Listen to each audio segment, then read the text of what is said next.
Trinesha Catrell.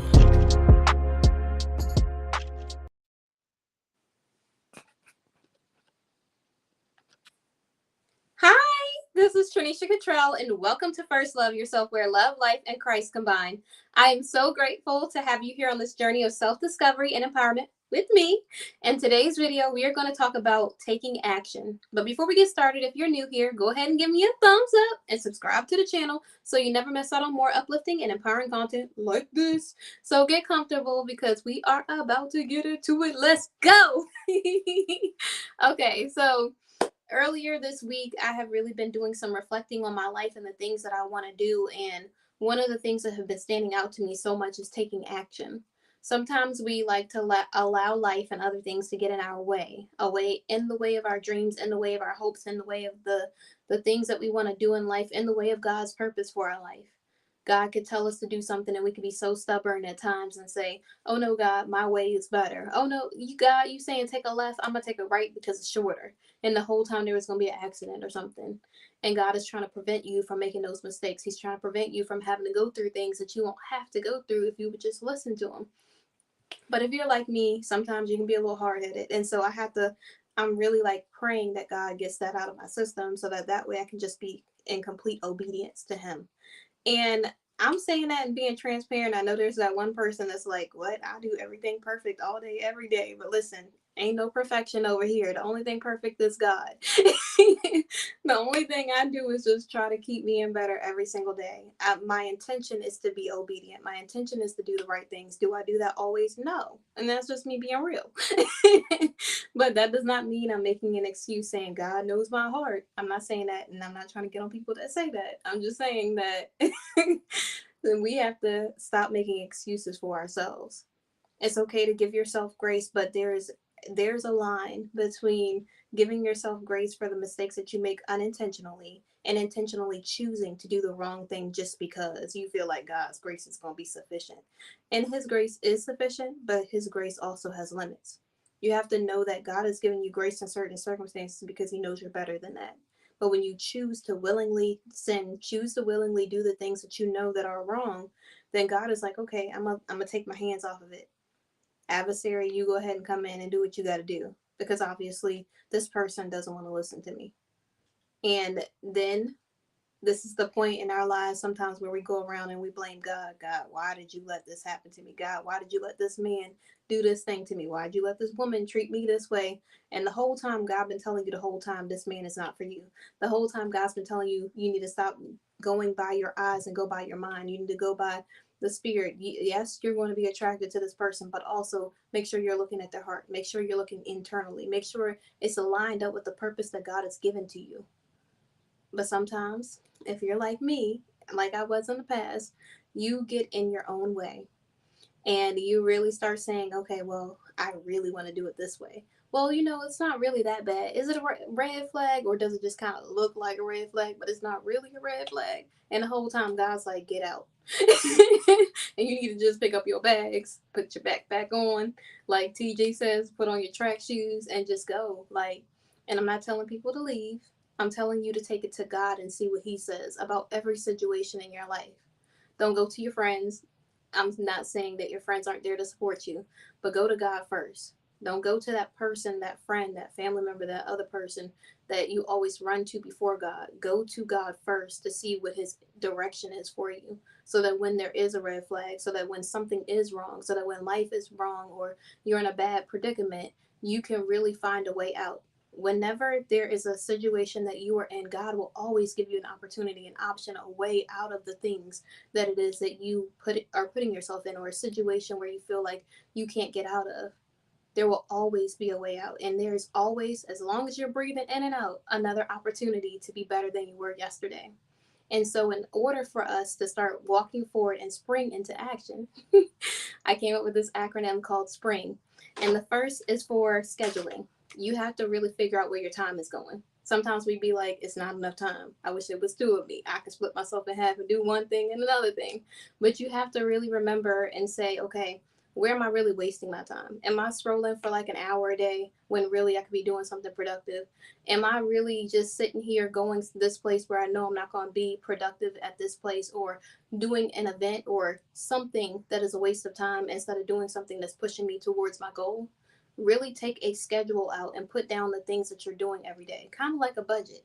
When you go through your budget to see where you're spending money, you go through and you see, okay, I'm spending a whole bunch of money on entertainment for no reason, when really I use this one thing. I'm really going to the mall every single day instead of one day. Maybe I'm going grocery shopping 6 times a week instead of one day a week. And that's where you're spending the most money. That's how you have to do with your time. You have to say, okay, I'm wasting all this time doing this thing. So this thing got to go. Obviously, it's not pouring into my soul, it's not helping you. And if it's not advancing you, it's causing you to decline. So you have to let go of those things that are not serving you, those things that are holding you back, and those things that have no purpose in your life. Everything in your life should align with your purpose. It should align with you advancing and becoming a better person. The next thing is for P, purpose. Goal focused. Everything in your life is goal focused. So when you have a goal, when you're saying, for example, I just started doing an aligner for my teeth, and people are probably saying, well, your teeth are pretty. But listen, there's some things, there's some spacing, there's some other things that I've wanted to work on for years. And lately I've been really taking it serious, and I've decided to invest in aligners. That way I can get, my teeth to where I want them to be. And whenever there's something in life that you want, you have to be goal focused. You have to make sure that your intention is set and that there's a purpose for the things that you're doing. When you are doing a job, is there a purpose for you to learn some skills so that you can go into your own career? When you are going in a relationship, is this relationship purposeful? Is it serving God? Because if it's not lined up with purpose, then what are you doing? If you are trying to start a career, if this is a good idea and not a God idea, maybe think of why it is that you want to do this. Because it may be successful, but it might not have favor on it. So do you want favor or success? Or do you want both? Because God can give you both of those things. He's not a God of less, He's the God of abundance. So if you're really trying to be about that God life and you really want to live up here, then take it to God and really make sure that everything is lined up with purpose. The next thing is for revival, spiritually and emotionally. Sometimes we just need to be like clear and we got to really put that life back into ourselves, and we really got to figure out how we can revive our spirit. This can look like you getting stale in your religion, and maybe you reading the Bible and it's boring. And I know religious people don't like to say this, but listen, I'm gonna be the one. Sometimes you be reading the Bible and it be like it's a whole lot of red right here. Sometimes you be reading the Bible and it be like 83 verses for real, and some of them be like 20 something, some be 80 something, and some days you be like, oh God, I'm a little tired. But it ain't nothing but the adversary. But listen, when you feeling spiritually weak, when you're feeling like you and God not here, your relationship isn't building, you're not doing the things that you need to do spiritually, that's when you got to really go in that spiritual tank. You got to talk to a spiritual advisor. You got to make sure that you are doing more things in God, because sometimes the things that you don't want to do are things that you actually need to do. Like reading that Bible. Maybe you got to read 84 verses today, or maybe God is saying, listen, just spend some time talking to me, telling me about what's going on in your life. Tell me for real. Don't just skip over stuff and be like, oh yeah, God, I'm good. The whole time you struggling. And God is the only one that can help you. You telling Jack, Joe, Jim, and them all this stuff about your life, about how you just can't get this right. And the whole time, the person that could fix everything is God. If you would have just taken it to him and said, hey, God, I don't like this job. Can you help me? Is this where you want me to be? Or do I need to be doing something else? Hey, God, I'm really struggling in this area emotionally. It seems like I just can't get over this ex.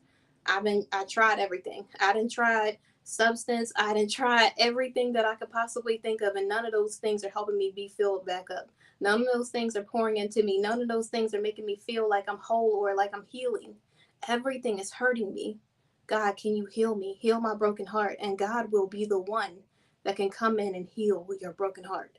He will show you, if you're like me, He will show you videos that you can listen to, books that you can read to build your self esteem, to learn more about yourself, to really heal through focusing on your mind, your body, and your soul, pouring into yourself, building yourself up so that you're healing yourself, not focusing on somebody else, but focusing on how you can become better. That is how you can really be a better person. The I is for intentionality. Sometimes the problem is not the fact that we're purpose led, it's the problem is that we're not being intentional in our lives. Sometimes we want all these things. I want $1 million. I want a car like this. I want a house like this. But you're not doing anything to get towards it. And I'm not getting on you. I've been there before. I done did that. That's why I can say it. And so when you're in life and you really want something, you have to be intentional about it. If you want to make $1 million, learn how to be a good steward of the $1,000 that God gave you. Maybe don't splurge on it and just pour it into something that's not producing any productivity in your life. Maybe pour it into something that's producing purpose. Maybe that's the difference between brokenness and being abundant, being some wealthy person somewhere, being a millionaire, a billionaire, a trillionaire. And when you're a good steward of a few things, God can bless you with many. So you have to really say, okay, God, I'm going to be intentional about my finances. I know I give you 10%. I know, and I know people don't like to talk about that, but I know I'm giving you this, but what else can you do in my life? God can put his hand on something and change something in a day that could take you 3 years to do. So take it to him. Be intentional. When you want to be a boss somewhere, be a good steward at the job you're in. Really work like the job, the person that God intended for you to work like.